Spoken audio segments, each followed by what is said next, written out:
So, when you're working out, there's some very important things that you want to do before, during, and after your exercise. And this especially applies as we age, because as we age, there's so many different illnesses that are connected with aging. Exercise seems to be one of the best things to counter that. In fact, I mentioned this in another video. The lack of exercise or activity actually causes some of these illnesses. And one of the real big things that exercise can do is increase your mitochondria. Now, mitochondria is the energy factory of the cell. It's the thing that converts food into energy as well as the raw materials to build body tissue. And exercise directly increases the number of mitochondria. And that's important because so many diseases are related to mitochondrial dysfunction, including cancer. So, anything you can do to improve the mitochondria, the better it's going to be for your health. Now, I just want to mention something called stem cells. When you exercise, you increase your stem cells. They're cells that are not really anything yet, they're kind of potential body tissue. So they can turn into anything that you need, like joint tissue or pancreas tissue or your liver or anything. And when we get older, our stem cells go down. But exercise can help rejuvenate a lot of your stem cells. So if you're not exercising, you need to start and being consistent, especially as you age. Also, exercise is one of the best things to reduce stress because we all experience stress. We want to keep the stress very low. If you don't exercise, you're going to find that your stress levels go up. Exercise will also help sleep, blood sugars. There's just many, many benefits. So, the first point about exercise I want to bring up is the four variables to exercise. Really, exercise consists of four things. One is the duration of exercise, how long you go. Two is the intensity of your exercise. Three is the recovery after the exercise. And four is just the frequency of how many times you do that for a given workout or how many workouts you do for a given week. So, all the different types of exercises that are out there are really just a combination of these four things. The first thing I'm going to talk about is the recovery, okay? The rest. Not necessarily just between the workouts, like how many times you go per week, but how long that you rest between your actual sets. So let's say, for example, you do like 8 reps of a certain exercise, which kind of makes up what's called a set. Now, how long do you rest between these sets? A lot of people, when they do the high intensity interval training, spend like 30 seconds resting. Let me tell you the problem with that. One is that you don't give your body a chance to replenish the ATP. So if you only rest for 30 seconds and then you go right into the next exercise without that full ATP or energy to supply the muscle, you're not going to be able to train at that maximum output that you would if you rested a little bit longer. And this could inhibit your progress, especially if you're training for something like sprinting or some type of high intensity sport.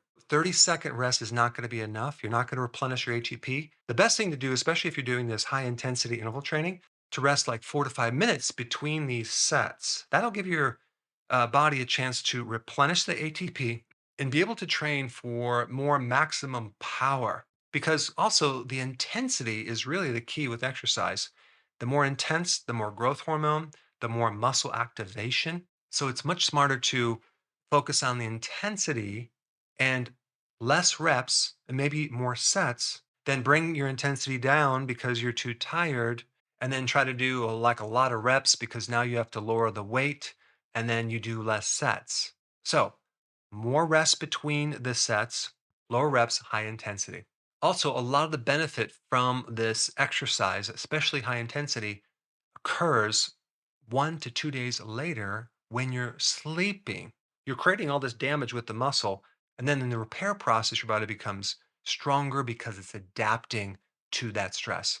And let me just touch a little bit more on this high intensity interval training. So, let's say, for example, you do some type of exercise to get your pulse rate really, really high, right? So let's say it's sprinting. You're sprinting as fast as you can for 10 seconds, and your pulse rate comes all the way up to, I don't know, maybe 160, 170 or higher. What's causing that to go higher is the sympathetic nervous system. At the point where you're done sprinting, whether it's sprinting or maybe even running up the stairs, you're now going to rest. And a lot of people do what's called active recovery, which they maybe walk in place or they're doing some type of exercise where they're still exercising, but not as a higher intensity. And that might work for some people if you're maybe doing sprinting and walking, but a much better idea would be to come to a full stop after the sprint. So, why would a full stop be better than this active recovery? Well, because when you stop working out after a high intense type of activity, your pulse rate is going to come down, right? What's causing the pulse rate to come down is something called the parasympathetic nervous system. It kind of opposes this sympathetic response. So the sympathetic is raising your pulse rate, that parasympathetic is actively pushing that pulse rate down, much similar to when you pump the brakes after you're going fast in your car. You pump the brakes, you let off the gas. Now we're pumping the brakes. The parasympathetic come in there and actually push your pulse rate down. So when you come to a full stop and you're not exercising and you're sitting there, your body is exercising the parasympathetic nervous system. And this is a kind of a subtle thing, but an important thing to do if you want to exercise and make stronger your recovery. And the reason I know about this is in practice, I had something called a heart rate variability testing unit, and I would measure the recovery after exercise. And those people who did this, where they basically came to a full stop, started to show stronger parasympathetic nervous system control over time. And also remember that the vagus nerve is part of that parasympathetic nervous system. That's the main nerve that controls a lot of the digestive system, the heart, and many of the organs in your abdomen area. And a strong parasympathetic nervous system will help you sleep at night, help you recover, especially after exercise. The next thing I want to bring up is something called contrast therapy, where after an exercise, you either take a cold shower, okay, and then you maybe take a hot shower, or you can do an ice bath and a sauna or a whirlpool. Now, there's a lot of data to show that that really helps recovery and repair, and it speeds up the rejuvenation process of that muscle damage, decreasing the inflammation and just decreasing the time it takes to repair. Now, I've been experimenting with this, and I found that I'm getting a lot of recovery after I do this cold water immersion. I have this unit that I jump into. I use this after the workout. It seems to be working very, very well. I have not added the heat therapy after that, but I'm going to experiment with that at some point. But if you can add cold after the exercise or even heat, whether it's a shower, sauna, whirlpool, you can increase more benefits, especially if you're someone like me that tends to have more genetics leaning towards inflammation. And that's been my problem even in sports is that I have to be very careful of overtraining. And I also have to put a lot of it more attention on recovery between the exercise. And of course, I didn't know this when I was in sports. And so I just work out a couple times a day, 7 days a week. Big mistake because at the end of the wrestling season, I could barely walk. The other thing I want to mention about this topic is you have muscle contraction and you have muscle relaxation. Okay. And the motions that shorten the muscle are called contractions or concentric motions. They're shortening the muscle. When you elongate the muscle, that's called eccentric motion. For example, if I'm going to do a pull up, I bring my chin over the bar. Okay. When I let myself down, I elongate the muscle. That's called eccentric motion. Or, for example, let's say I do a push up and then I let myself down slowly. That's also called eccentric motion. And sometimes we forget about that because maybe we do this push up where we're pushing hard and then letting ourselves passively go down, or do a pull up, we're pulling hard and then very quickly letting ourselves go down the other direction. If you focus on the eccentric motions, you will get a lot more benefits from that workout. That can be related to doing bench press or any type of exercise. Focus on the negative motion, elongation of that muscle, and you'll have stronger muscles, better recovery, bigger muscles, faster muscles, and even delayed soreness because you're adding more force to that muscle. And it's also a good way to progress. For example, A lot of times people can't do more than a few pull ups, right? If you were to get some type of step stool and stand on the step stool and help your body lift up with that pull up and then focus on slowly letting yourself down the eccentric muscles, and you do that after a while, probably 2 or 3 weeks, you're going to find that you're going to be able to do way more pull ups because you worked on the reverse motion of that. Next topic is about carbohydrates. If you do a workout and you do a little snack before, during, or after the workout, like a lot of people do, they want to get those carbs in there. Maybe they do a protein bar with sugar, or they might do an energy drink, Gatorade with sugar. You're shutting down the benefits of, ketosis, fat burning, as well as autophagy, which is the recycling of old damaged proteins in your body, the kind of the anti-aging effect. So here you are spending all this energy doing this workout, and then this little bit of carb pretty much just nullifies the benefits, especially if you are trying to lose weight around the midsection. It's very beneficial to build up to the point where you exercise in a fasting state. Maybe eat the next hour or hour and a half or 2 hours later. That would actually give you more improvements. Now, that being said, when we're dealing with hormones, insulin always comes up when people work out. And we're told that insulin will help. It's an anabolic hormone. It helps build up muscle. The research is mixed on that. Kind of some studies it says it does, other studies it says it doesn't. But I do know that it does affect the muscle and the ability for proteins or amino acids to go in the muscle, and it preserves the muscle from losing protein. So, what do we want to do? Do we want to increase insulin or not? Well, when someone's a diabetic or they consume a lot of carbs, they have insulin resistance. And when you have insulin resistance, you actually have a deficiency of insulin. This is why, like, even diabetics have more muscle loss, or people with insulin resistance, they have a hard time building their muscle. So what they've been told is like, oh, you just need to increase your carbs so you can increase insulin and build up more muscle. I wouldn't recommend that. What I would recommend is when you do the ketogenic diet, which is a low carb diet, bring your carbs up to 50 grams. And the type of carbs that you could do to fulfill that would be berries. So, like 3 cups of berries per day would give you 50 grams of carbs. And maybe if you're younger, you can go a little bit higher than that, maybe up to 75. And the other thing to know about insulin is that you can also increase insulin by eating protein. Like, even if you had 20 grams of protein in a meal, you would still raise insulin to some degree. Not as strong as carbs, but you'll increase it. So you'll have more insulin and you don't have to worry about increasing or adding sugar to it. But protein does increase insulin, but it also increases the opposing hormone called glucagon, which also helps fat burning and helps with muscle building. I also recommend adding in an electrolyte powder or more electrolytes because potassium, magnesium, calcium, chlorides, these are really important in the muscle contraction and relaxation and the power of the nervous system as well as the muscle. You're going to find if you have sufficient electrolytes, you'll have stronger muscles and you'll be more hydrated as well. But don't forget about the electrolyte sodium. The other point I want to bring up is when you eat that meal after you work out, maybe 1 to 2, even 3 hours later, what should that meal be? Well, the most important thing to talk about is protein. Okay. And there's a lot to this topic, but I'm just going to give you the summary of it. The absolute best protein for muscle growth, repair, exercise is red meat.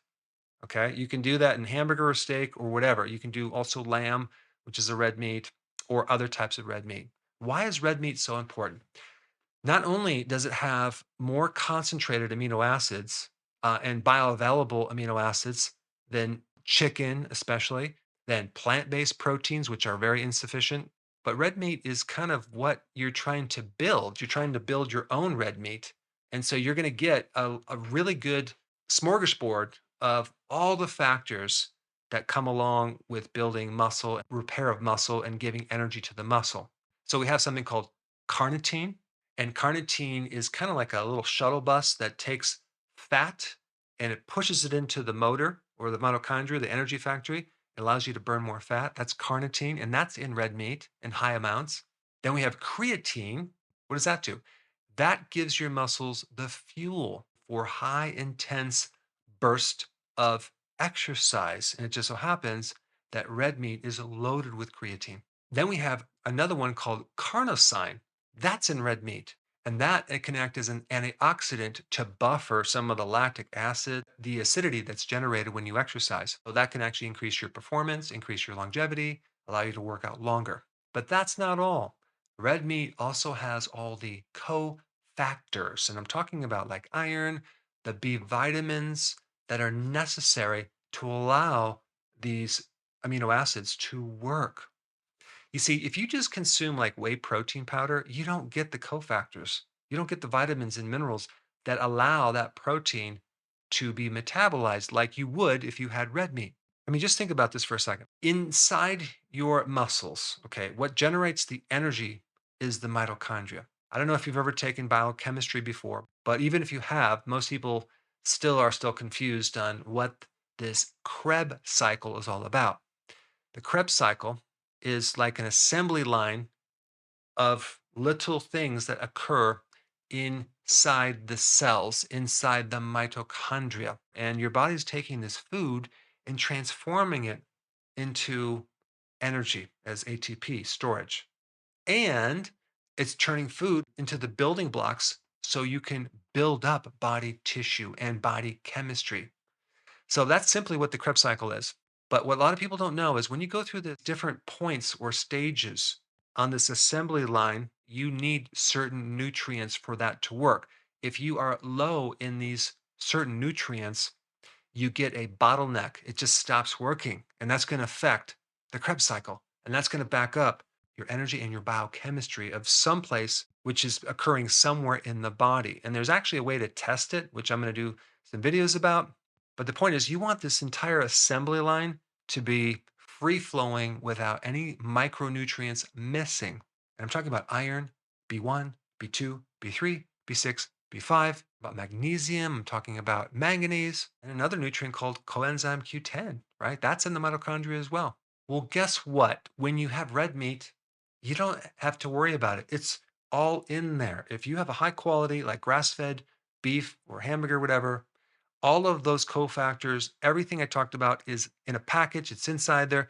You have everything you need to build muscle and repair the muscle. So these people that are cutting out red meat, they're maybe doing chicken breast, which has way too many omega-6 fatty acids, and it's definitely of lesser quality.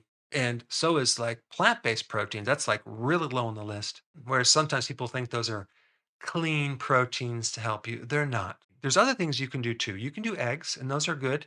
But if you do eggs, make sure they're not raw because the raw can deplete your biotin and it's not nearly as bioavailable as the cooked eggs. Another protein that's not bad is a real good high quality cheese. Okay. Think about it. Where does cheese come from? It comes from milk. In nature, when does an animal need milk? When they're growing. Why? Because milk has a lot of growth factors to help muscle building. And so a little bit of cheese can do wonders on your muscles for growth and increasing muscle size. Just don't do the low quality cheeses. If you can find a European cheese that's literally raw, that would be the best. And another thing about cheese is it's fermented, so it has the additional benefits of the microbes. And it's better than whey protein because whey protein is a different type of protein and it's like purified. So it's kind of a refined protein product. One last thing about red meat, don't get the lean. I mean, if it comes lean because the animal is lean, that's fine. But don't try to have some type of animal protein that they've taken away the fat because, again, that's refining the process. Grass fed beef would be the best, but just don't try to get the leanest version. But again, it's hard to fatten these grass fed animals because they're not feeding them grains. Well, that's fine. But people are tend to obsessing with this low fat or lean this and lean that. Even if you have chicken, at least make sure it has the skin on it. Or if you have fish, it'd be a little bit better if you have the skin on it. Another point I want to talk about is the recovery in between the workouts. So let's say you exercise and you get sore. If you're sore, you should not exercise over that soreness.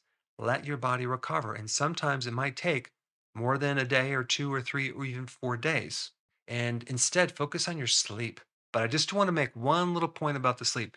If you are an athlete and you work out hard, okay, One trace mineral that usually shows up low in athletes is copper, and that can lessen your ability to sleep, especially the REM sleep.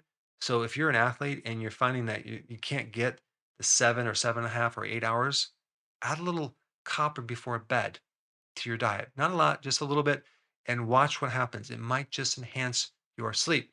You don't have to do it for a long period of time, maybe for a couple weeks, but the point is that that exercise is depleting your copper, and you need to know how to get more copper from the diet.